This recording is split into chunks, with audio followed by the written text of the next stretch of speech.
How the hell did I last this long without talking about Kingdom Hearts?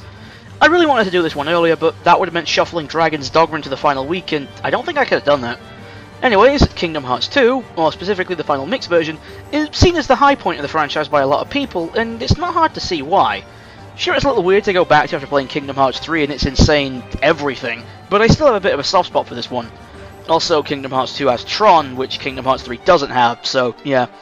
This is probably the point where the series found its identity. Not that the first game is bad, it just suffers from first game syndrome in a lot of places. This was the game which essentially expanded upon quite literally everything and anything that came before it. New worlds were added, world design was changed to remove the focus on platforming and made everything more open and less cramped, and the gameplay and story just went crazy.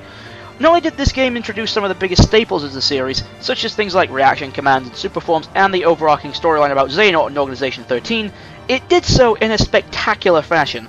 Organization 13 are a rather unique villainous group, being made up of empty husks of people who have lost their hearts and, by extension, emotions, and their main goal is to regain them. Or, at least, that's what I got. There's all this stuff about this Ansem guy not being the real Ansem, and apparently the not Ansem guy split himself into two beings, and yeah, it gets complicated, bring a notepad. Despite this, each member managed to have their own unique personality, making each one stand out, and they quickly became fan favourites, to the point where they were brought back in later games. The gameplay is also turned up a notch, giving the combat a much more stylized feel to it than the previous game, with the reaction commands being probably the best addition by far. These basically open up a ton of possibilities for combat, even allowing you to do more damage to an enemy or even turn their own attacks against them.